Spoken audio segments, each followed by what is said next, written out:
Your team is Grok gonna picking. be picked by Arkangel. Mukhang piliin ulit dito, Lunox. Knowing that they ban out the Limboard. Pwede nila i-combo yung Lunox with Hellcurt this time. Kufra. But now, Kufra ang kanilang Lunox. mas priority ngayon. With Your Lunox team as is well. picking. Now, Arkangel, mukhang maganda nang i-secure ang Hellcurt at this moment. And they will.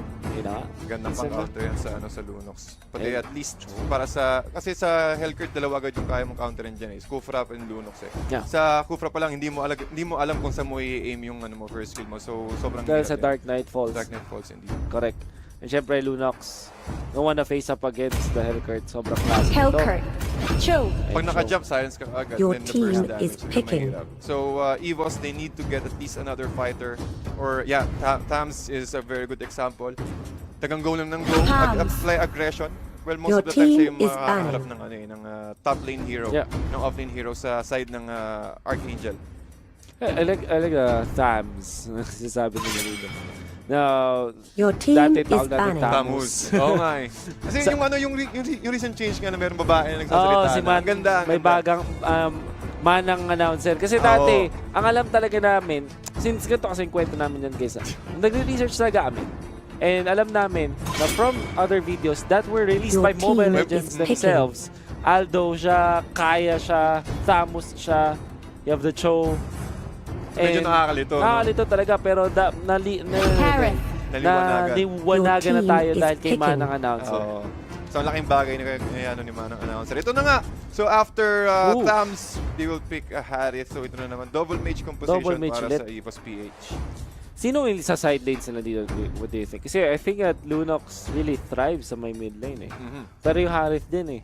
Sino yung sa side lane nila dito? Tingin ko Yun yung pwede nakaka- nilang depende siguro kung sino magiging mid lane. World Kagura para sa Arkangel. I think it is easier for Lunox against Kagura.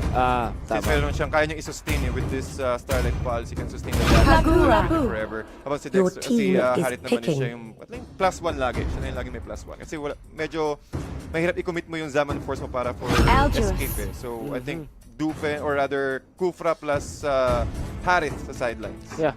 We saw that si Lapu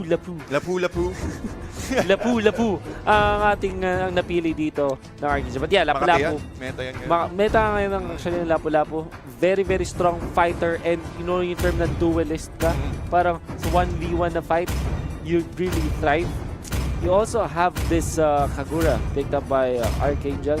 But the answer mula sa EVOS PH is still Aljus. Aljus mga kaibigan. So, with the high and dry again. So, Haji kailangan lang niya mag-farm. So, they need to apply a lot of pressure on this Aldo. Pero habang nangyayari yon, yung Harith and Lunox is, it's either one of them will have space naman para sa kanilang lanes. So, sobrang exciting.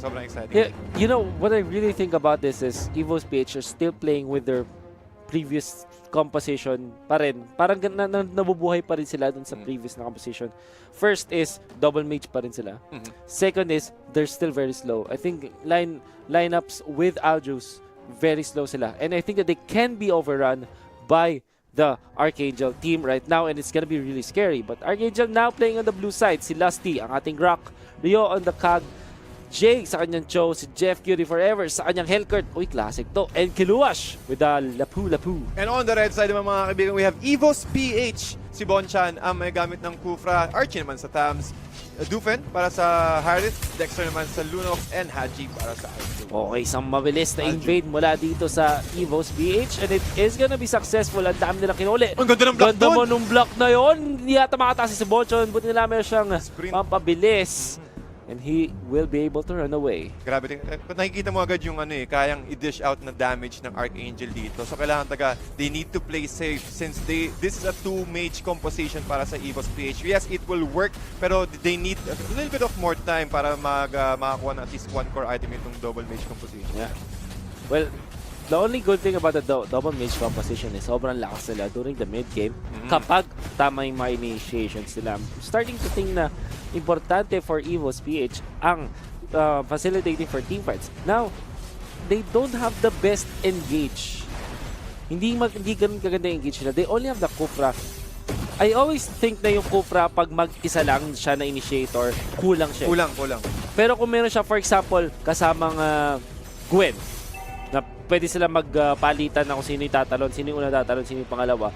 Pag meron siyang Minotaur, for example, mas na-amplify yung capabilities ng isang Kufra. Pero pag alam mo yung Kufra lang ang meron ka, maganda na tumatama yung mga stun mo, yung mga initiations mo, pero alam natin eventually ma-outplay ka ng kalaban. Kasi parang he can't keep doing everything. Hindi pwedeng sa professional play palaging tama, palaging tatama. Yung kalaban mo for sure mag-a-adjust.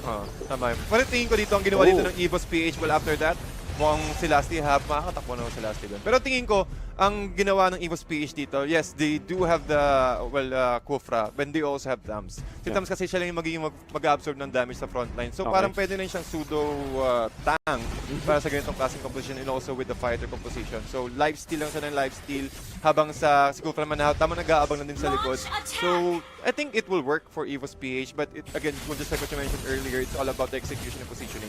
Oo, grabe na huli si Wash! Nakatakas! Mo yata. Uy! Si Lasty bilang pumasok mo. Ang ganda. Makakapatay pa ata siya ng isa. No, the damage not enough. Nandun din si Fortune. That was really scary for Kiluwash. Pero buti na si Lasty. But now, naluluks! Dark Knight Falls, sobrang classic na kontra na to. Samantala, Arch yata ay susunod nila dito. Pinagsisimaan nila dito. Nakatakas si natin Jeff Cutie. Si Haji with the stun. Haji with the stun will not reach it. Ano lang, control Tamang lang. control lang. At nakaligtas doon si Jeff Cutie forever. Talagang yung sustainability, kitang-kita mo dito sustainability ng Tamos, unang-una pa lang. And yung rotation kasi mapapansin mo, nag-a-apply sila ng pressure sa bottom lane. Yes, they're trying to disrupt the farm of Hellcourt and also giving space for this, yung parang sa natin, sa Aldos natin. So, yung Aldo naman kasi kailangan yung taga niya ng isang aura item and then pwede siyang gumaw sa gamit ang ganyang ultimate. Rather, excuse me. Pero si Kagura naman, well, it's all about the positioning at kailangan taga nila na meron silang +1. Si Lasty, kailangan lagi silang may kasamang isa for an easy kill. Ooh. Now for EVOS PH, maganda pa rin yung estado ng kanilang buhay ngayon. Parang still are fighting really well against Arkangel. In fact, mas lamang nga sila in terms of gold. And the fact na ito si Haji nakapag-solo dito, it's actually great for their team. I like yung kanyang choice dito na high-end drive. Wanna go for those solo pickups? Kasi parang at a certain point, may kipag 1v1 talaga siya either with Lapu-Lapu, against Lapu-Lapu, or against the Hellcourt, diba? And the perfect timing, sa tamang timing na paggamit ng kanyang ultimate, kaya-kaya niya masolo itong mga to. Now, we're gonna for the turtle. Lunox are deactivating yung kanyang ultimate. Jay dito in a very bad spot, but able to flicker away. Dark Knight was ginamit na at nakuha na yung turtle dito for the Kagura at nahuli pa si Archie. Kanya ba tumalon? Mukhang hindi na. Patay na dito ang kanyang Tamos. And Dexter still wants to fight but cannot engage anymore. Yun talaga mahirap dito kapag kapag wala ka talagang hard na tank. Well, yung sabi natin kanina. Well, he's really exposed siya sa mga ganung klaseng damage. Well, habang nangyari nga naman yun, si Jay mukhang makakuha si Haji ng isa pa and double kill para kay Haji, mga kaibigan. 2-4-1 exchange. Si Dupen makakatakbo nga naman with the Zaman Force safely positioned on the right side corner of the map. Talagang with the slow na lang kasi siya hindi na siya kasama. Wala na siyang stun na kasama This is amazing for Haji. May endless battle na siya, 5 minutes in. Meron na siyang 2 kills to his name as well. And napakalakas na nitong ating Aljus from the side of EVOS PH. Now for Arkangel, we haven't seen Lapu-Lapu in action. At actually, tatakas yata siya dito. Kaya may tumakas. Can he actually get away? Lumapan na lang dito. Siya. Archie will be taken down. Ang katinga naman. Ang dami si Kiluwash dito. And what you actually underestimate yung power of Lapu-Lapu kasi kaya-kanya mag-lifesteal. Now, there's still one more. Crabcoin will be the Kag, I think? Yep. Ay, hindi. Nasa kabila. Para kaya na yata kay Harit yata na. Kay Harit. Pero ang ganda ng ginawa doon ni Lapu-Lapu na-dodge niya yung ultimate ni Kufra with the flicker. So tingin ko yun yung magandang opportunity para makapag-dish siya ng ganung klaseng damage. And ang sakit na ganitong Lapu-Lapu na to. Lalo yung stun niya with the AoE. Well, hindi naman siya ganung kalapad pero once na tumama yun, ang laking oras sa yung magbigay para sa team. It's gonna be the ultimate mula kay Haji dito but immediately cancelled bago man lang tumama dun sa Grok. Because again, Grok is a very, very tanky hero na hindi mo pwede i-chase. Pero hindi mo rin kayang isisi yan. Ito yung Tamos na na parang support in a way. Na controlled by a support. What you do is just be the beefy meat shield for your team. Pwede ko mga nas. Now Jay with the wave na Dragon Connecta dito para doon sa Kupra and under the tower. Mukhang Torre ang papatay ito. Actually, Kag will get the last hit. Not the best grab block, pero okay na rin. Dupen makakatakas, pero Hellcurt napatay na naman yung Lunox. However, the Harid will be able to take down the Hellcurt. Ang kapalit nga lang ay ang kanyang sariling buhay. Now, Haji up top will secure the turret, the tier 2 turret. And EVOS-PH still wins this economic battle ngayon. Mukhang susuntuin sa mga dito. Si Kagura, yun ang umabot dito. But napagandang flea mula dito kay Rio. However, it's gonna be chased down. Ang gandang flea naman, kaso kulang pa rin. Medyo na-sandwich siya doon. And Jay might be next. Flicker away mula doon sa mga members ng EVOS-PH. But like you said, it will be chased down by Haji ngayon. And Jay is able to run away at least. Medyo mahirap na rin kasi wala silang idea kung nasan yung Lapu-Lapu, and they will just take the turtle. Napakagandang initiation again for EVOS-PH, catching Rio off guard. At alam nila na babalik din si Rio dun sa flea umbrella niya after yung mag-flea. So perfectly timed, and this is EVOS-PH just using or at least taking all of their resources on the side of Arkangel, trying to control the momentum. Well, when it comes to net worth naman, 4K pa rin in favor of EVOS-PH dito. So control lang talaga ang kailangan dito. Haji, tingin ko mas maganda kung mas maaga siyang sumama sa mga team fight. At tingin ko yun yung isa pa nilang idea para makabasag sila ng objective lalo sa middle game. EVOS-PH, nakuha nila yung gusto nilang tempo or yung speed ng laban. Tempo, yung kasing sinasabi natin about tempo, tempo doesn't always mean na mabilis. Tempo actually describes the speed of how you want to play and controlling the game. So tempo controlling for EVOS-PH ngayon is actually top-notch. Paano ko nasabi yun? Ang ganda ng tempo nila ngayon. Kasi nagagawan nila ng tamang space etong si Aljus.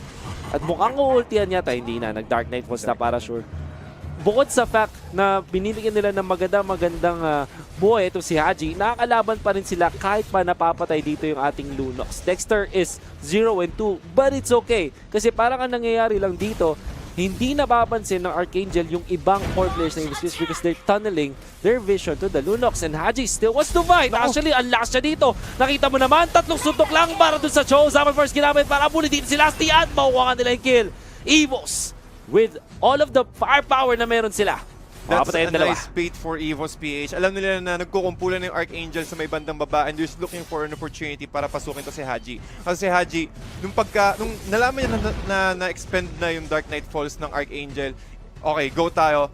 Prepare lang kayo sa may baba at inikutan nila yung side ng Arkangel at with the damage, tatlong hit lang with the high and dry, and also with the amount of item na meron na si Haji ngayon, sobrang bilis na tagang pumatay. At ito yung kayang gawin ng EVOS-PH when it comes to this gank potential and also separating the rest of Arkangel. Yeah. At this point, masasabi mo na sobrang lakas na ng EVOS-PH. Yun yung pinanglamang nila na kill against Arkangel. Kasi Arkangel leading in terms of kills. Yeah. For the longest time. But now, lamang na yung EVOS-PH. Not only that, lamang na lamang din sila sa gold. 7,000. Nakala mga Dark Knight was ginamit na dito. Kina-choke point! Nasayang sila dito! Tinamalan naman yung apat at mukhang makapatay sila. Lunox down! Hellcurt will be going down as well. However, napatay na rin yung Kufra dito. Ito na, si Haji manununtok na dito. Pero yung labo-labo lumalaban pa rin. Gusto niya yung Tamos dito. Pero Tamos, makatakbo ba mukhang hindi? Haabulin na dito ni Giluwas. Isa na lang! Double kill! At Haji, 1v1 with the Great One. Pero lamang yata yung Aljus. 2 suntok sa mukha. Arkangel, they will lose. Actually, panalo pa rin sila doon, 2-4. Panalo pa rin sila doon. Wow, again, 2-4 exchange. Si Haji, tingin ko naghahanap na lang siya ng cleanup. Hindi pwedeng makikiteam wipe kami dito. Kayang-kaya kong pumatay. Pero isabi ko nga kanina, Haji talaga kailangan tagang mauna. Kailangan niya sumama . With, well, pwede niya gamitin yung kanyang ultimate panghabol kung sakali makatakas. Pero andun pa rin yung surprise ng Arkangel kanina with the choke point play. At ang ganda na ginawa ng Arkangel doon. That was really good. No, Haji, silence up. Ang ganda nung choke point play nga na yun, sinasabi natin. Kasi 4 na mag-a-ampulo yung EVOS-PH. The stun from Kiluwash connected. And sinabi mo, di ba, hindi ganun kalaki yung AOE ng stun ng Lapu-Lapu. Pero dahil sakto sila dun sa choke point na yun, able to get the victory actually in that fight.